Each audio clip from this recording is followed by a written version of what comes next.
The Gospel of Matthew. Each of the Gospels presents Jesus in a different role. Matthew presents Jesus as a king. Mark presents Jesus as the servant. Dr. Luke presents Jesus as a man. And John tells us he is God. Each of the Gospels are wrote to four different audiences. Matthew wrote to Jews. Mark wrote to Romans. Luke wrote to Greeks. John wrote to all men and women. Matthew, it is important to show the credentials of Jesus, to show him as the Messiah to the Jews. Mark emphasizes action, movement, and activity.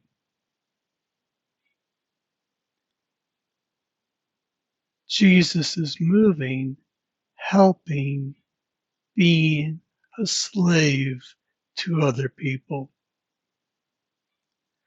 Luke's emphasis is on the parables. You can find most of the parables of the New Testament in the Gospel according to Luke. John is proving Jesus' deity. When you finish John's Gospel, you will discover what Jesus claimed to be is God. 60% of Matthew's Gospel is quotations of Jesus himself. 42% in Mark's Gospel is quotations of Jesus himself. 50% in Luke and John are quotations of Jesus himself. And 42% of Matthew's Gospel is unique. Mark's Gospel was considered one of the first of the four written. Matthew's was written second. Luke's was written third, and John's was written fourth. The Gospels comprise 46% of the content of the New Testament, and when you throw in the book of Acts, it grows to 60%. The early church placed the Gospels at the beginning of the New Testament, even though chronologically they do not fit there. The earliest book of the New Testament was the book of James. Scholars believe James was written as early as 45 AD.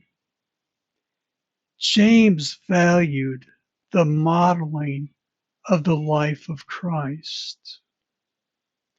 The word gospel means good news.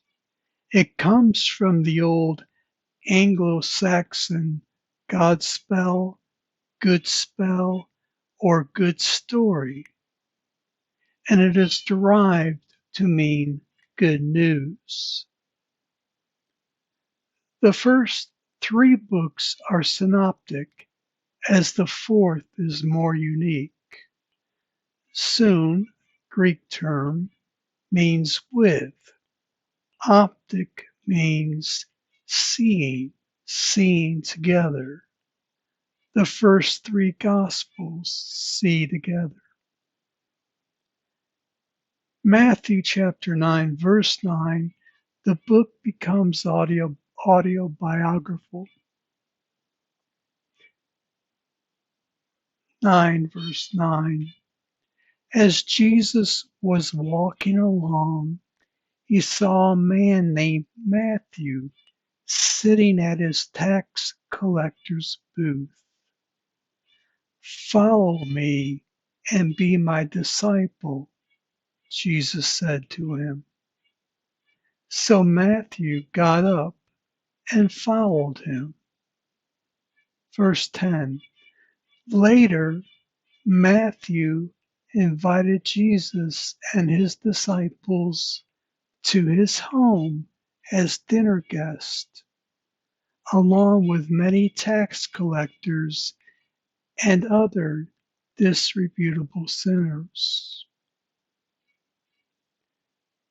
What it meant to be in that profession: taxes to be collected efficiently by the Roman government. They auctioned the right to collect taxes by auctioning off the right in a certain area. Tax collectors bought the right to collect taxes in a certain area. The tax collector was responsible to the Roman government for an agreed sum.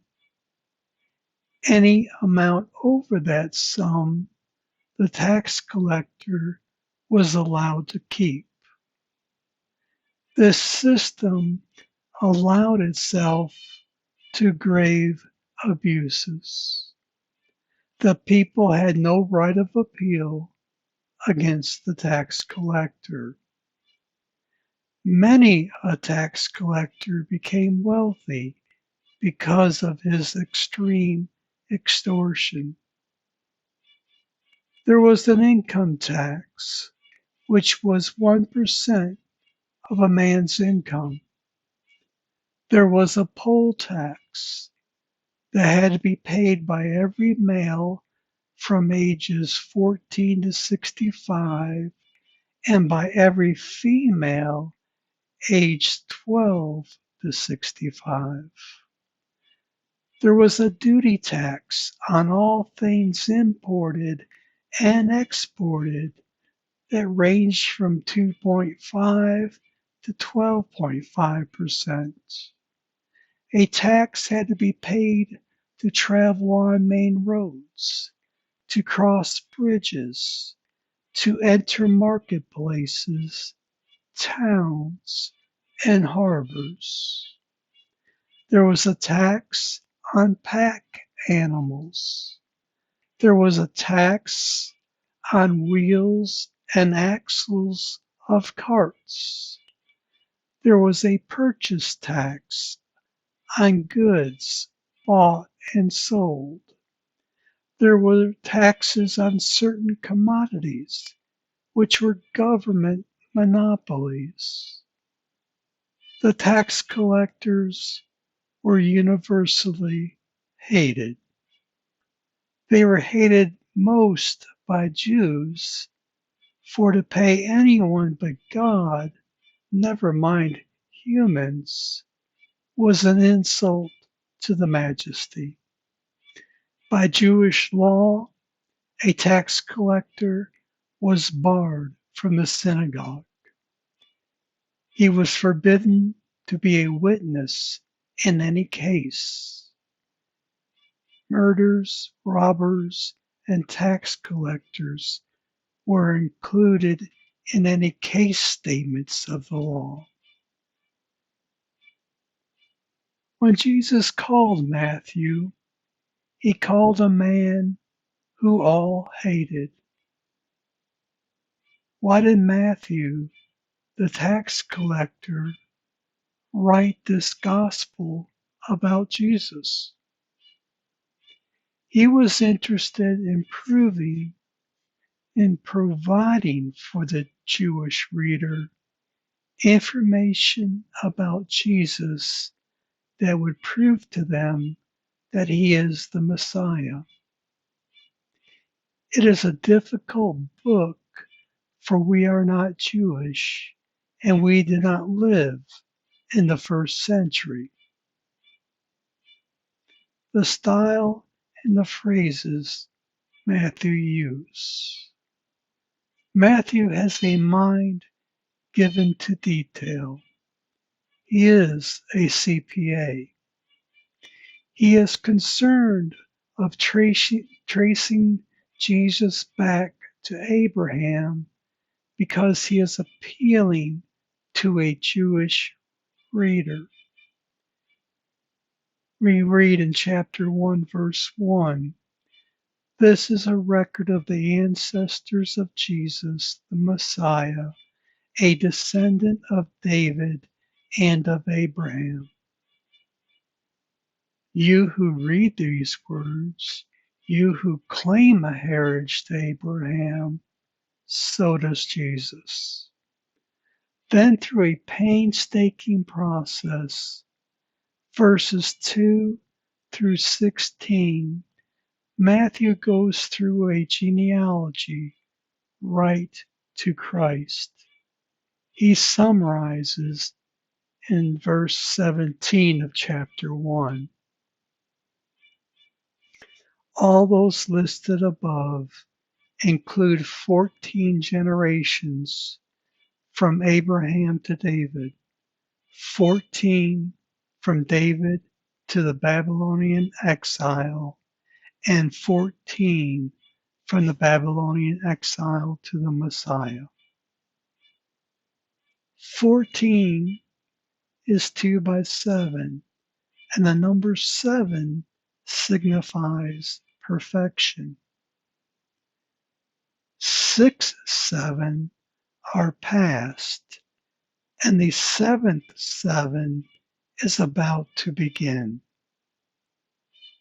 32 times it's the king and the kingdom of heaven that are mentioned in Matthew.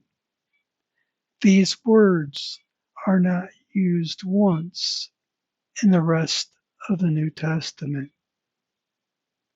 Matthew has the king and the kingdom on his heart.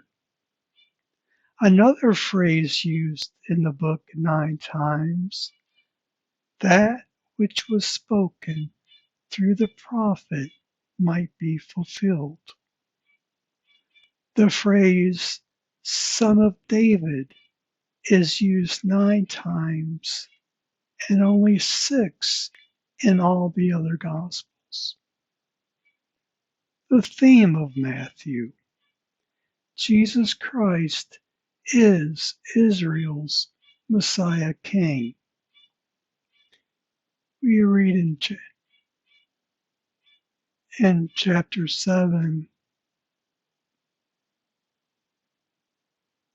22, all of this occurred to fulfill the Lord's message through his prophet. The next verse is a quotation from Isaiah 7:14. Verse 23, "Look, the virgin will conceive a child.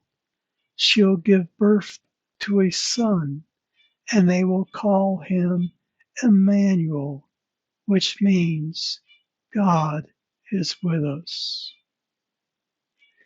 Chapter 2, verse 5, "In Bethlehem, in Judea, they said, for this is what the prophet wrote." The next verse is lifted from Micah chapter 5, verse 2.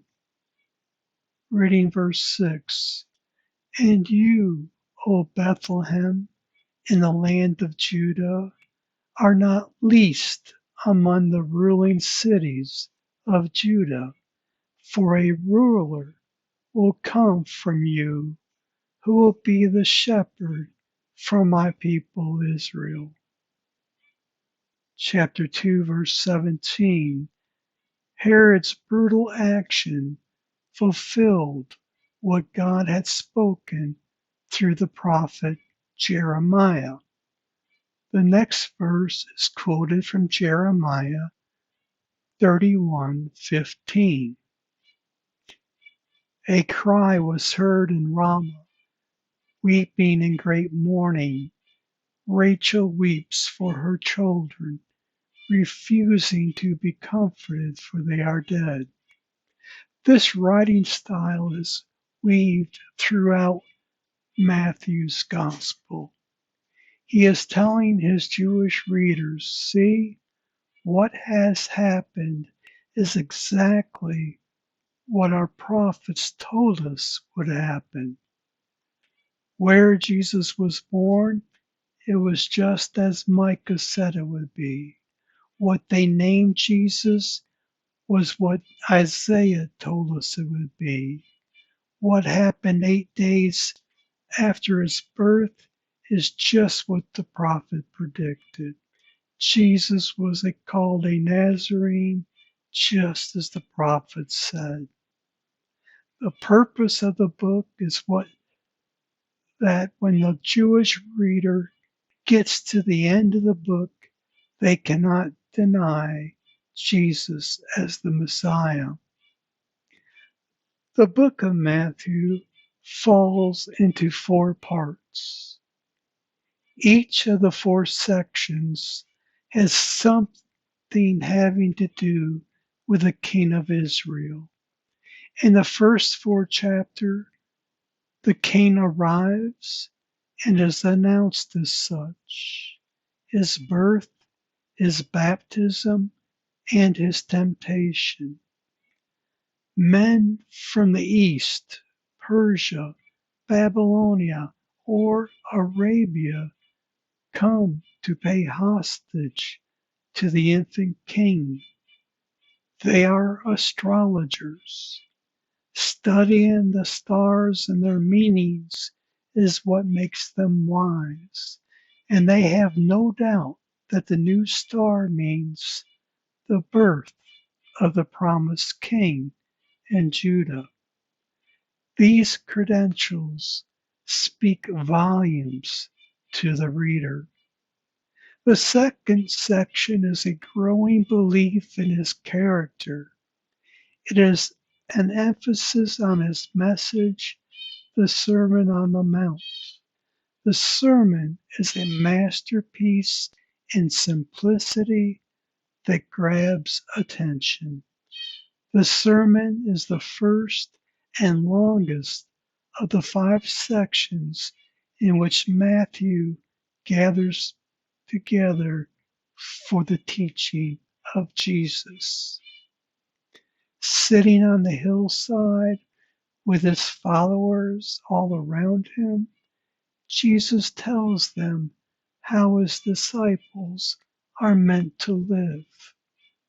This is no simple set of rules. Their whole attitude and outlook are to be transformed from the inside out. Their goal is a goodness like God's, which knows no bounds. After the sermon, the chapters begin to present miracle after miracle. The enemy forces are begun to weave in to the narrative. They began to question motives. Jesus is bumping up against their traditional religious systems. Chapter 12, verse 1. At about that time, Jesus was walking through some green fields on the Sabbath. His disciples were hungry, so they began breaking off some heads of the grain and eating them. Verse 2. But some Pharisees saw them do it and protested. Look, your disciples are breaking the law by harvesting grain on the Sabbath. Verse 3. Jesus said to them, haven't you read in the scriptures what David did when he and his companions were hungry? Verse 4. He went into the house of God, and he and his companions broke the law by eating the sacred loaves of bread that only the priests are allowed to eat. Verse 5, and haven't you read in the law of Moses that the priest on duty in the temple may work on the Sabbath? These men were worshiping the traditions of the temple. Verse 6, I tell you, there is one here who is even greater than the temple. Jesus was claiming he was more than man. You wonder if the Pharisees got serious about this claim? Verse 14, then the Pharisees called a meeting to plot how to kill Jesus. Jesus continues to teach besides the growing opposition. His own family came to sort of put him away. Reread in chapter 12:46. As Jesus was speaking to the crowd, his mother and brothers stood outside asking to speak to him. Verse 47, someone told Jesus, your mother and your brothers are standing outside and they want to speak to you. Verse 48, Jesus asked, who is my mother? Who are my brothers? Verse 49, then he pointed to his disciples and said, look, these are my mother and brothers. If you are a teacher, remember to leave some too subtly.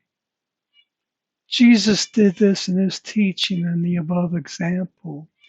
Who are my brothers and mother? Looking at the disciples. These are my mother and brothers. Gave the audience something to think about. Work out what he meant. Chapter 16, you begin to think the opposition is winning out. A good teacher will ask a question and wait for an answer. The opposition and the rejection of the king comes into focus very clearly. Jesus begins to pull back from the multitude and begins to spend time with the 12 disciples. 16 verse 13. When Jesus came to the region of Caesarea Philippi, he asked his disciples, who do people say that the Son of Man is? Verse 14. Well, they replied, some say John the Baptist, some say Elijah, and others say Jeremiah or one of the other prophets. Verse 15. Then he asked them, but who do you say I am? Verse 16. Simon Peter answered, you are the Messiah, the Son of the living God. Verse 17. Jesus replied, you are blessed, Simon, son of John, because my Father in heaven has revealed this to you. You did not learn this from any human being. Matthew is the only gospel to use the term church.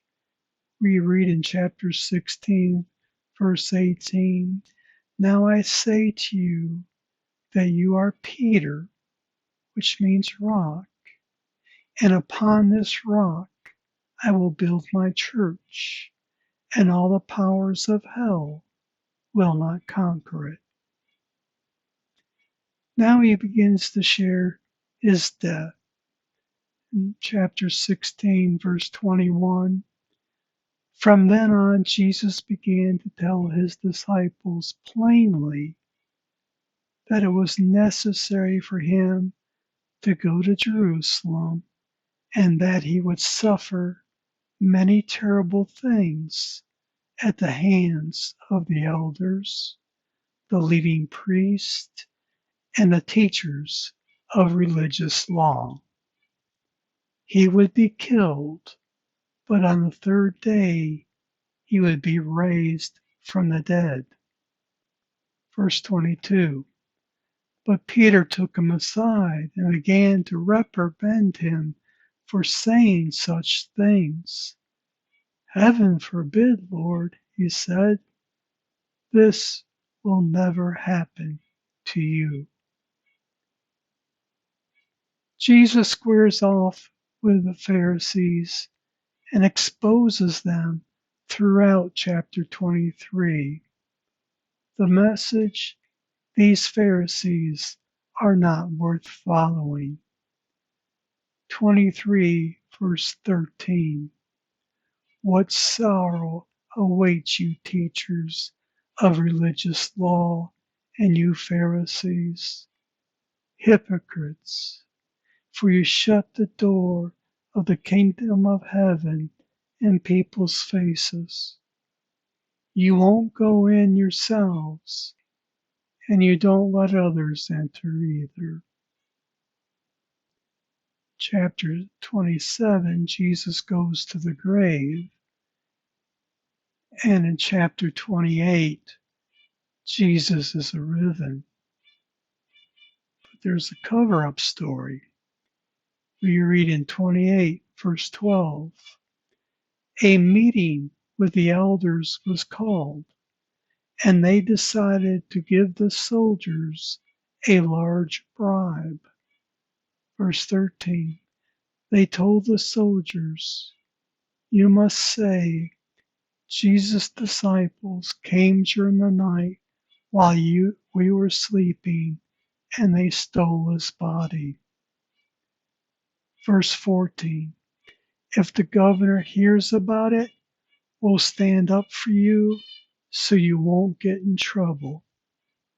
Verse 15, so the guards accepted the bribe and said what they were told to say. Their story spread widely among the Jews, and they still tell it today.